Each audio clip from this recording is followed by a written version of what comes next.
See you in a few days. It's not that one, although I wish it was. GT4 RS, had this one. This is Sam's. This one is Becca's one, and the spec, cheese and bread. But now last, but not by any means least, this is what I'm taking, a 911.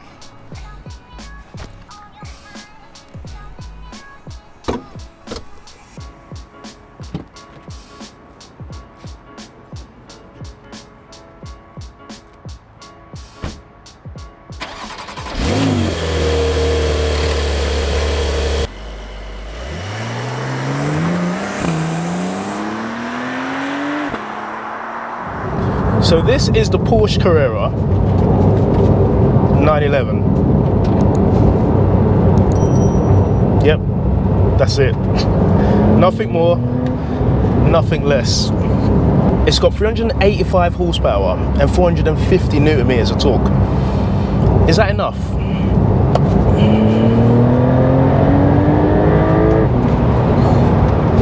Oh my gosh. Potentially.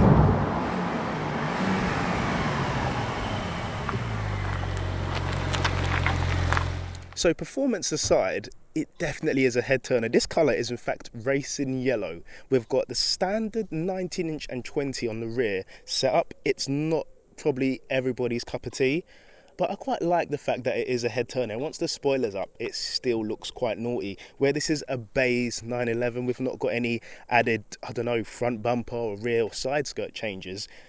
But would you actually say no to one of these? Don't be silly. Going on to the rear, it does look a bit plain when you compare it to the other Porsche 911s, but like I said, you'd still have it. And in case you didn't know, this is actually an Easter egg. Generation of this is actually the 992, so that's 1, 2, 3, 4, 5, 6, 7, 8, 9, 9 on that side as well, and 2 lines in the middle, hence 992. Little Easter egg for you. So we've got lovely weather today, and luckily we're on Michelin Pilot Sport 4Ss, which aren't really a Cup 2 in any way or form. However, they are going to give me enough grip for what I plan to do, and hopefully this weather holds out for tomorrow and Friday, because I've got this car for 3 days. I'm going to be making 3 videos and hopefully bringing you guys along.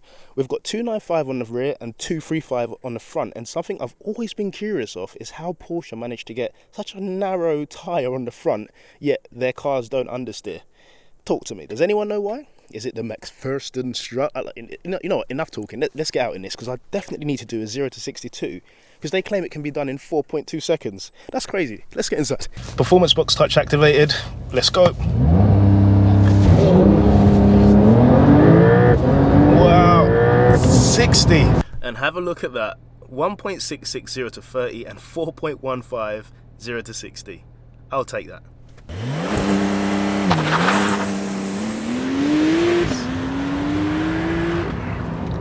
So now, 0 to 60 aside, we don't have much in terms of options on this car.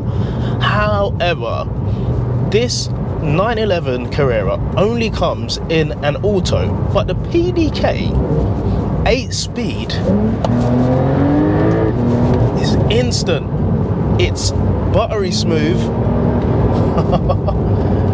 And it just wants to downshift every day of the week. And the good thing about this is when you whack it back into drive and it does what it's got to do, it just goes back to being really, really smooth. But again, once the road opens up, all hell breaks loose. All right, so I think that is it on the car. Oh, hello, mate. Oh well, Joe Achilles has appeared. How you doing, Joe? All right? Yeah, good, thanks, mate. How are you? Yeah, not too bad, not too bad. You actually had this exact car for a while, didn't you? I did. I took it out to Le Mans for the 24-hour race. Had it for about a week. Okay. And did a couple of thousand miles in it. Yeah. And what was your honest opinion on it? I absolutely loved it. I've been lucky enough to drive most of the current 992 lineup, and I think this one's arguably the best as an overall package. Sure. Savage.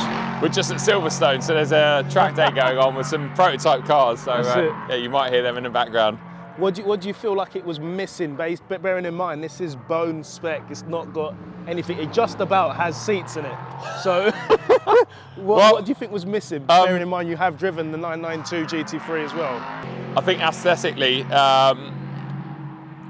the wheel gap, especially on the front axle, I think I said in my video, it could do with being dropped about 10-15 mil. Yep. The wheels maybe arguably a bit small, but I quite like the big tyre sidewall. Sure. Especially as it's got Michelin Pilot Sport 4S on it, naturally. Course. Yep. But otherwise, yeah, mate, I must admit, yes, of course, if you go in a Porsche configurator, you can easily spend 10-15 grand like that. But yeah, I struggled to think of anything that I really desperately was missing. Okay. I love the interior, I love the infotainment system. The seats weren't too bad for me. They could be more supportive, a bit more adjustable. Sure. Oh, there's a nice 992. Very nice. But guys, I'm gonna leave Joe's video link in the description. Make sure you check it out. That will probably be way more in depth than mine. Bearing in mind, he can drive, I can't. But yeah, Joe, thanks for your time, mate, and I'll see you soon. Yeah, lovely to see you, mate.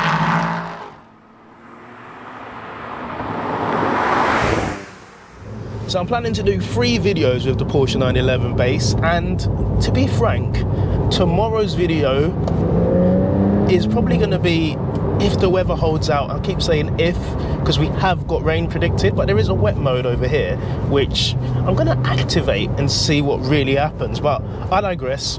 3 videos, a great road trip tomorrow, and my overall summary of whether this is worthy over a Cayman GTS.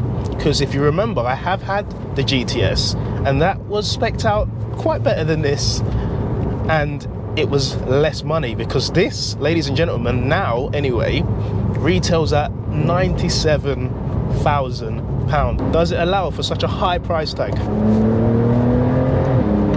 So guys, if you are new to the channel and you are interested in Porsche content, stay tuned, because there's going to be plenty more. I'm trying to talk fast because the national speed limit sign over here. Stay tuned, because we've got content on this car and I believe 2 other Porsches as well in the next 2 months. So make sure you subscribe and hit the notification button so you'll be notified when a new video goes live. Wow.